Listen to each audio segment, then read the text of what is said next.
మహాత్ముల మహిమలు. మన మంచితనం అనేది తరచూ స్వార్థంతో కూడుకొని ఉంటుంది. ఏదో ఒక ఫలితం ఆశించకుండా మనం మంచిగా ఉండలేం.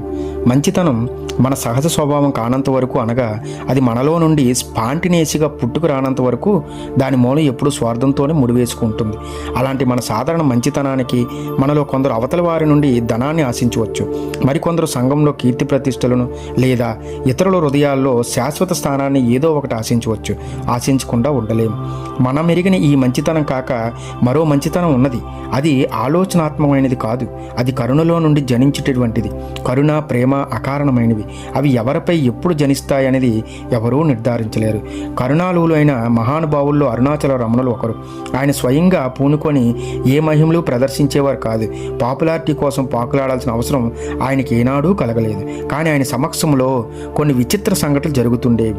వాటి గురించి ఆయనతో ఎవరైనా ప్రస్తావించినా కూడా ఆయన ఏమీ వ్యాఖ్యానించేవారు కాదు. ఏదో సంభవించిందని, అది అవతల వారి బాధను నివారించిందని ఆయనకు తెలుసు. కానీ అందుకైన కర్తృత్వ బాధ్యత స్వీకరించడం కానీ, ఆ విషయాన్ని మరో సందర్భంలో అనడం కానీ జరిగేది కాదు. చూచి ఊరుకునేవాడు. శ్రీ రామస్వామి పిల్లయ్య అనే శిష్యుడు రమణుని గురించి ఇలా చెప్పుకొస్తాడు. నేనిప్పుడు చెప్పబోయే సంఘటనలో రమణుడు నాటకీయంగా ఏదో సిద్ధిని ప్రదర్శించాడని అనుకోవద్దు. కానీ ఈ విషయాన్ని కనుక జాగ్రత్తగా పరిశీలిస్తే రమణుడు ఎంత నెమ్మదిగా, ఎంత సహజ సిద్ధంగా కొన్ని కార్యాలు నిర్వహించాడో తెలుస్తుంది. తిరువన్నమలై సమీపంలో ఒక ఊరిలో మనిషి ఏదో తీవ్రమైన జ్వరం వలనో, అమ్మవారు పోయడం వలనో 2 నేత్రాల దృష్టిని కోల్పోయాడు. రమణాశ్రమం వెళ్ళి రమణను సందర్శిస్తే మళ్ళీ దృష్టి కలుగుతుంది ఎవరో తమ విశ్వాసం కొద్దీ అతడితో చెప్పగా మరొక మనిషి తోడు తీసుకుని ఆశ్రమానికి వచ్చాడు. శ్రీ రమణులు ఎక్కడో కూర్చొని ఉంటారని అక్కడున్న వారిని విచారిస్తున్నాడు. అంతకు మునుపు కొద్ది రోజుల క్రితమే రమణుని దర్శనానికి 2 యువ డాక్టర్లు ఆశ్రమానికి వచ్చారు. ఆ ఇద్దరికీ రమణునిపై ఎంతో గౌరవం, భావం ఏర్పడింది. దర్శనం, ఆశ్రమ నివాసం పూర్తి చేసుకొని మద్రాసుకు తిరిగి వెళ్ళడానికి తమ కారుతో సహా అన్నీ సిద్ధం చేసుకున్నారు. రమణుని వద్ద సెలవు తీసుకొని బయట తమ కారు వద్దకు బయలుదేరుతూ వెళ్లే ముందు ఒక్కసారి రమణ రూపాన్ని తనివి తీరా చూచిపోదామని మళ్ళీ ఆలు వద్దకు వచ్చారు. ఈలోగా ఆలులోనికి ప్రవేశించిన ఆ దృష్టిహీనుడు ఏదో విధంగా తనకు దృష్టిని ప్రసాదించమంటూ రమణుని వేడుకుంటున్నాడు. రమణుడు వింటున్నాడు కానీ ఏమీ మాట్లాడడం లేదు. ఇదంతా చూసిన 2 డాక్టర్లు ఆ వ్యక్తిని తమతో మద్రాసుకు తీసుకువెళ్ళి కంటి ఆపరేషన్ చేయిస్తామని అన్నారు. చివరికి ఆ వ్యక్తి ఆ డాక్టర్లతో కలిసి కారులో మద్రాసుకు వెళ్ళడం జరిగింది. కొన్ని నెలల తర్వాత నేను శ్రీ రమణుల వారి చెంత కూర్చున్నప్పుడు ఒక వ్యక్తి వచ్చి రమణుని ముందు ఒకటే సాష్టాంగ పడుతున్నాను చూశాను. ఒక కంటికి చూపు కలిగిందని, ఇదంతా రమణుని కరుణేనని అతడు పదే పదే చెప్పుకుంటూ ఉండడం చూశాను. ఆ డాక్టర్లు అప్పుడు అతన్ని మద్రాసుకు తీసుకువెళ్ళి ఆపరేషన్ వగైరా చేయించి 2 కళ్ళకు దృష్టి వచ్చేటట్లు చేద్దామని గట్టి ప్రయత్నం చేసి అది సాధ్యం కాకపోగా ఒక్క కంటికి మాత్రం దృష్టి వచ్చేటట్లు చేయగలిగారట. శ్రీ రమణులు చెప్పినదంతా వింటూ మారు పలకకుండా ఉండిపోయారు. ఈ విషయంలో తనకేమీ సంబంధం లేనట్లు కూర్చున్నారు.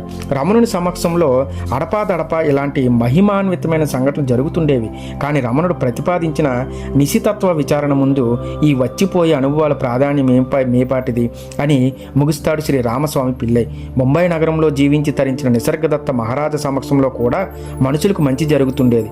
ఆయన చెంత వచ్చి కూర్చున్నవారు అక్కడ జరిగే సంభాషణలు విన్నందువల్ల చిత్తశాంతిని పొందేవారు. జ్ఞానం సముపార్జించుకునేవారు. వారి వారి ప్రాప్తాన్ని అనుసరించి లౌకికంగా కూడా కొంత మేలు జరుగుతుండేది. అందుకే ఆయన ఒక వ్యక్తి ప్రశ్నకు సమాధానమిస్తూ, నీవు నీ లక్ష్యాన్ని అందుకున్నందువల్ల నీకు స్వస్వరూప జ్ఞానం ఉదయించగానే భూమిపై నీ ఉనికి మనుషులకు ఒక మహదీవునిగా పరిణమిస్తుంది.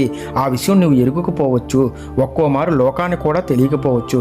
అయినప్పటికీ నీ నుండి సహాయం 4 వైపులా విస్తరిలను ఆరంభిస్తుంది.